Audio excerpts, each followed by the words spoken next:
I used to think Earth was insignificant, a quiet speck of dust spinning in the vastness of the universe. But I was wrong, terribly wrong. Our world, our people, and everything we stood for had a role in shaping the destiny of the stars. This is a story of how Earth became the unlikeliest force in an interstellar war, a story of survival, alliances, betrayal, and the raw, stubborn spirit of humanity. It all began in 2147 when Earth received a signal. Scientists at the SETI Institute, who had long abandoned hope of hearing from extraterrestrial life, picked up a burst of electromagnetic waves that defied any natural explanation. At first, it was thought to be a glitch, but the patterns were unmistakable. Sequences of prime numbers encoded within bursts of static, overlaid with what appeared to be a star map. The signal pointed to a distant system in the Andromeda Galaxy. It wasn't a simple greeting. It was a distress call. The translation was patchy, but the key message was chillingly clear. Help us. War is coming. The signal caused an uproar.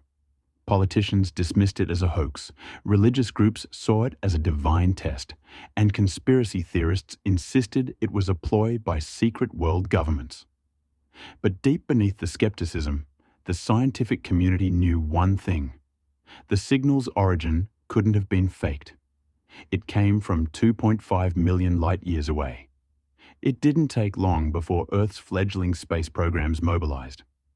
The United Nations Space Initiative, UNSI, scrambled to decode the message fully, while corporations like Helios Industries and Atlas Tech began drafting plans for interstellar travel. Humanity, for the first time, wasn't alone. And for better or worse, it couldn't ignore the call. 5 years later, in 2152, Earth made its first leap into interstellar space. Using a prototype faster-than-light FTL drive, a risky piece of engineering that relied on quantum tunneling, humanity sent its first crewed vessel, the Vanguard, toward the coordinates given in the signal. The journey was dangerous, with 2 near-catastrophic malfunctions en route, but after 6 months, the Vanguard emerged in an alien star system. What they found shocked them. Orbiting a dying star was a massive debris field, a graveyard of ships. Some were sleek and angular, others jagged and brutalist. The wreckage told a clear story of conflict. The crew of the Vanguard cautiously navigated through the wreckage, scanning for survivors. That's when they encountered them, the Zorathians. The Zorathians were unlike anything humanity had imagined. Their translucent, bioluminescent skin shimmered in shades of blue and green, and their elongated forms seemed almost aquatic.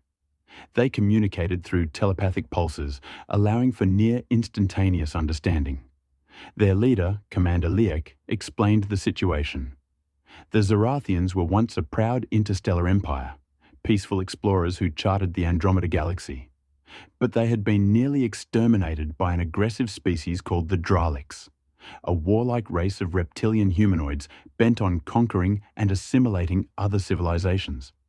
Humanity had arrived at the tipping point of a galactic conflict. The Draliks were expanding toward the Milky Way, and Earth was in their path. Returning to Earth with the Zorathians, the crew of the Vanguard brought back proof of the looming threat. The Zorathians offered to share their technology, knowledge, and weapons if humanity would stand with them against the Draliks. The decision wasn't easy. Earth was still divided by politics, greed, and mistrust. But the terrifying prospect of annihilation united humanity in a way nothing else had. For the first time, every nation pooled its resources into a singular cause: survival. Earth entered a crash course in interstellar warfare. Zorathian advisors trained human scientists and engineers to adapt alien technology. Orbital shipyards were constructed, producing the first generation of human starships, the Defiant class. These ships were hybrids, blending Zorathian energy shields and plasma cannons with Earth's robust mechanical designs. By 2160, humanity was ready, or so they thought. The Draliks didn't wait for an invitation. Their first assault came without warning. A fleet of 30 Dralik warships emerged from hyperspace near Neptune, obliterating an orbital research station in minutes. Earth scrambled its newly constructed fleet to intercept, but nothing could have prepared them for the brutality of the Daleks.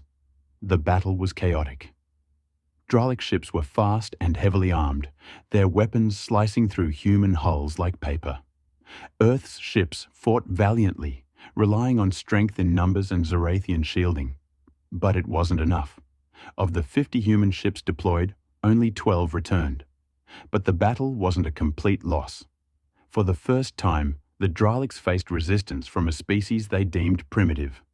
And amidst the carnage, humanity made a critical discovery. The Dalek ships carried biological pilots hardwired into their vessels. Capturing a live Dalek provided valuable intel for future battles. The aftermath of the first battle was grim. Earth mourned the loss of thousands, but the survivors rallied.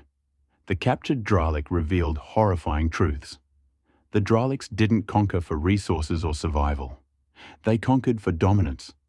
Their society revered war as a form of worship, and their leaders, the overseers, were fanatical zealots. Humanity responded in kind, doubling down on ship production and military training.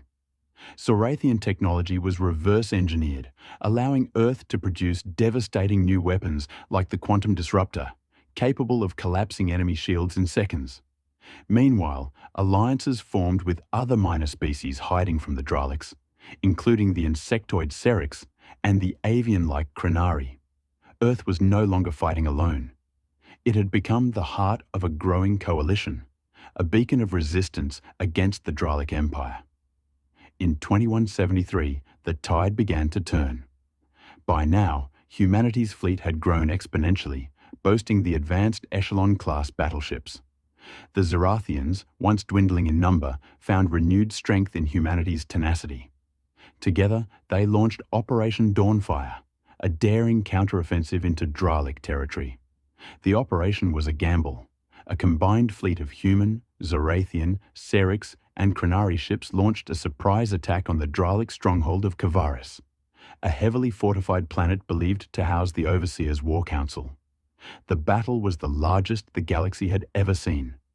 Millions of lives were lost on both sides. Human soldiers fought alongside alien allies in brutal ground combat, while massive starship battles lit up the skies. In a moment that would go down in history, Captain Elias Ward of the UNS Aegis sacrificed his ship to destroy the Dalek flagship, paving the way for coalition forces to breach Kavaris' defenses. When the dust settled, the coalition had won its first major victory.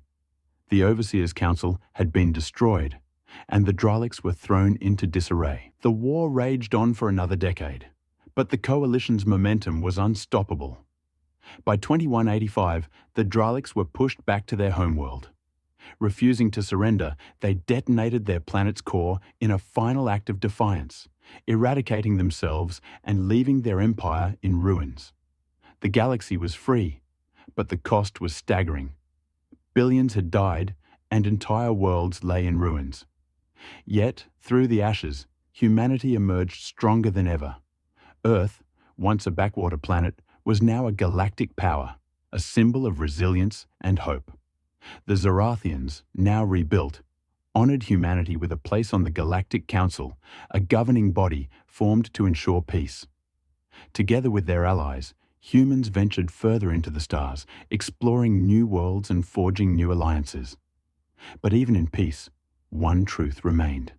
The galaxy was vast, and its secrets endless. Earth's role in the interstellar conflict had ended, but its story was just beginning. And so, the chronicles of the Galactic War came to an end, but not without leaving a legacy that would echo through the stars for millennia. Humanity had faced the darkness and emerged victorious, proving that even the smallest spark could ignite a flame powerful enough to light the cosmos. Would you stand with them, reader? Would you fight for a future among the stars?